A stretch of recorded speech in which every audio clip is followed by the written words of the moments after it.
جی، ایک سوال ہم سے پوچھا گیا تھا کہ شب قدر کون سی ہے؟ تو اس حوالے سے ہم نے ایک جواب تو آپ کی بارگاہ میں عرض کر دیا ہے۔ دوسرا جواب لوگوں کی آسانی کے لیے، سہولت کے لیے، چونکہ آج کل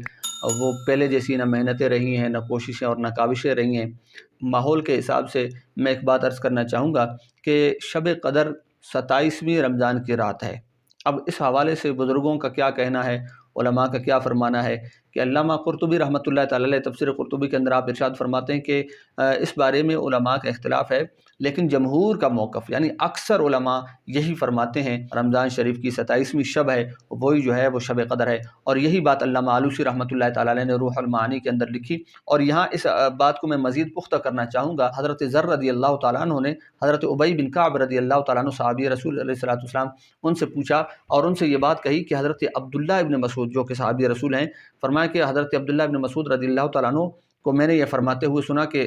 آپ یہ فرما رہے تھے کہ شب قدر اس شخص کو ملے گی جو سال بھر عبادت کرتا رہا ہو۔ حضرت ابی بن کعب رضی اللہ تعالیٰ عنہ نے جب حضرت ذر رضی اللہ تعالیٰ عنہ سے یہ بات سنی تو انہیں فرمایا کہ حضرت عبداللہ ابن مسعود تو شب قدر کو اچھے سے جانتے ہیں کہ شب قدر کب ہے، لیکن یہ جو انہوں نے فرمایا کہ شب قدر اس کو حاصل ہوگی جو سال بھر عبادت کرتا رہا ہو، پورا سال عبادتوں کے اندر مصروف رہا ہو،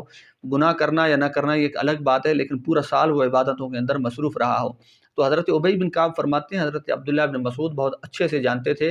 کہ شب قدر کب ہے، لیکن انہوں نے جو یہ فرمایا ہے نا کہ یہ سال بھر جو عبادت کرے گا اسے شب قدر حاصل ہوگی، وہ ترغیب کی خاطر ارشاد فرمایا ہے تاکہ لوگ شب قدر کی جستجو کے اندر سارا سال عبادت کریں، ورنہ وہ اچھے سے جانتے تھے کہ شب قدر کون سی ہے۔ اور پھر حضرت ابی بن کعب نے جو کلمہ ارشاد فرمایا وہ قابل توجہ ہے۔ آپ نے فرمایا کہ میں قسماً یہ کہتا ہوں، حلفاً میں یہ کہتا ہوں، مجھے اللہ کی قسم کہ شب قدر جو ہے وہ رمضان شریف کی 27ویں شب ہی ہے۔ تو حضرت ذر تو حیران ہو گئے، انہوں نے عرض کی حضور آپ کیسے یہ فرماتے ہیں کہ 27ویں رمضان کی ہی شب قدر ہے؟ تو حضرت ابی بن کعب رضی اللہ تعالیٰ عنہ نے فرمایا کہ حضور علیہ الصلوۃ والسلام نے اگرچہ شب قدر کی نشاندہی نہیں فرمائی ہے، واضح طور پہ نہیں فرمایا کہ فلاں شب قدر ہے، لیکن فرمایا اس کے حوالے سے آپ نے علامتیں اور نشانیاں بتائی ہیں، وہ نشانی سرکار علیہ الصلوۃ والسلام نے جو بتائی ہے ہم نے ہر مرتبہ اس کا مشاہدہ کیا، تجربہ کیا، وہ 27ویں رمضان ہی میں پائی جاتی ہے۔ اور پھر اسی طرح حضرت عبداللہ ابن مسعود جو حبر الامہ ہے، جس کے لیے سرکار علیہ الصلوۃ والسلام نے دست دعا دراز فرمائی، بارگاہ الہی میں دعا کی، یا اللہ حضرت عبداللہ ابن عباس کو قرآن کا علم عطا فرما، اور کیسا قرآن کا علم عطا فرما کہ حضرت عمر بن خطاب رضی اللہ تعالیٰ عنہ امیر المؤمنین خلیفۃ المسلمین، آپ فرماتے ہیں آپ کے زمانے کے اندر بڑے بڑے جید صحابہ موجود ہیں، اصحاب بدر بھی ہیں اور دیگر صحابہ بھی ہیں، عشرہ مبشرہ بھی ہیں، لیکن آپ بالخصوص حضرت عبداللہ ابن عباس جو اس وقت اصحاب بدر کے مقابلے میں، عشرہ مبشرہ کے مقابلے میں کم سن بچے ہوا کرتے تھے، آپ کو اس نشست کے اندر، محفل کے اندر بٹھا کے مشورہ فرمایا کرتے اور آپ کے مشورے کو تمام صحابہ کے مشوروں کے اوپر ترجیح بھی عطا فرماتے تھے۔ حضرت عمر رضی اللہ تعالیٰ عنہ نے حضرت عبداللہ ابن عباس رضی اللہ تعالیٰ عنہ سے فرمایا کہ تم شب قدر کے حوالے سے کیا کہتے ہو کہ شب قدر کب ہے اور کون سی ہے؟ تو حضرت عبداللہ ابن عباس نے 3 دلائل ارشاد فرمائے، بڑے مضبوط ترین دلائل۔ آپ نے فرمایا پہلی بات تو یہ ہے کہ اللہ تعالیٰ نے قرآن پاک کے اندر ارشاد فرمایا انا انزلناہ فی لیلۃ القدر وما ادراک ما لیلۃ القدر لیلۃ القدر خیر من الف شہر۔ فرمایا لیلۃ القدر یہ جو لفظ ہے نا، فرمایا اس کے اندر 9 حروف ہیں، اور یہ لفظ اس سورت کے اندر، سورت القدر کے اندر 3 مرتبہ آیا ہے، انا انزلناہ فی لیلۃ القدر وما ادراک ما لیلۃ القدر لیلۃ القدر خیر من الف شہر۔ فرمایا 3 مرتبہ یہ لفظ آیا ہے اور اس کے اندر 9 حروف پائے جاتے ہیں،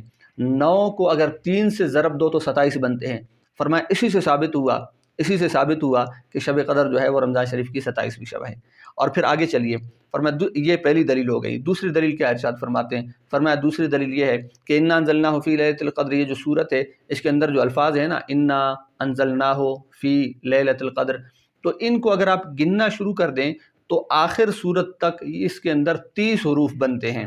اب 30 جو الفاظ ہیں، ان 30 الفاظ میں جہاں پر اس رات کی طرف اشارہ ہوا کہ اس کے اندر سلامتی ہے، قرآن کے اندر لفظ آیا کہ سلام ہی، یعنی اس رات کے اندر سلامتی ہے، عافیت ہے،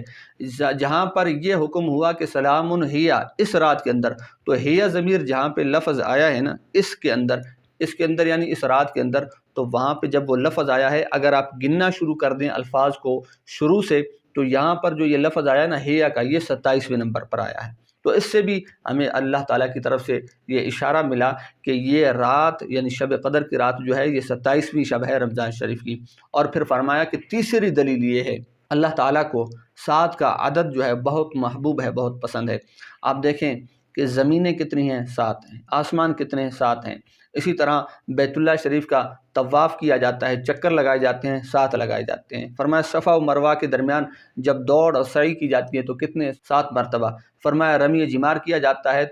اور اس کی کنکریاں کتنی ہیں، 7 ہیں۔ فرمایا اسی طرح سمندر کتنے ہیں، 7 ہیں۔ فرمایا قرآن پاک کی قراتیں کتنی ہیں، 7 ہیں۔ قرآن پاک کو کتنے طریقوں سے پڑھا جاتا ہے، 7 طریقوں سے پڑھا جاتا ہے۔ قرآن پاک کی منزلیں کتنی ہیں، فرمایا کہ 7 ہیں۔ سورہ فاتحہ جو کہ 2 مرتبہ، جسے سبع مثانی کہا جاتا ہے، 2 مرتبہ نازل ہوئی، بعض حضرات کہتے ہیں مکہ میں بھی نازل ہوئی، مدینہ میں بھی نازل ہوئی۔ آیات کتنی ہیں، فرمایا کہ 7 آیات ہے۔ اور اسی طرح فرمایا کہ انسان کے جو چہرے کے جو سوراخ ہیں وہ بھی 7 ہیں۔ انسان جتنے اعضاء پہ سجدہ کرتا ہے وہ بھی 7 ہیں۔ فرمایا حضرت یوسف علیہ السلام کے زمانے میں آپ دیکھیں کہ حضرت یوسف علیہ السلام جب قید خانے میں رہے تو وہ 7 سال رہے، اور پھر وہاں اس وقت خوشحالی کے جو سال آئے تو 7 سال آئے۔ فرمایا تنگ دستی کے جو سال آئے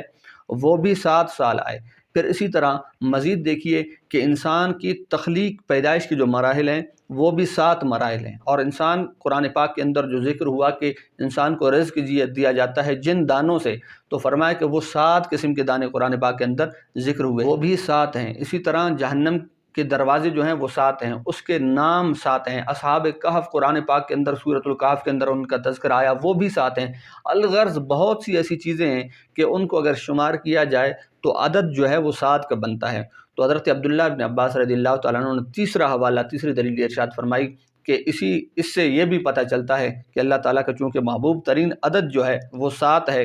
تو اس حوالے سے جو شب قدر جو ہے وہ 27ویں شب بنتی ہے، اور اللہ پاک نے اسی رات کے اندر شب قدر کو مخفی رکھا ہے۔ بہرحال رمضان شریف پورا جو ہے وہ اللہ تعالیٰ کی عبادت اور بندگی کے اندر گزارنی چاہیے، اور پھر گناہوں سے بچنا چاہیے، بالخصوص آخری عشرے کے اندر، پھر آخری عشرے کی طاق راتوں کے اندر، اور طاق راتوں میں پھر 27ویں شب کو بڑے عمدہ طریقے کے ساتھ، اہتمام و انتظام کے ساتھ گزارنا چاہیے۔ اللہ پاک اس رات کی برکتیں ہمیں سمیٹنے کی توفیق عطا فرمائے، آمین بجاہ سید المرسلین۔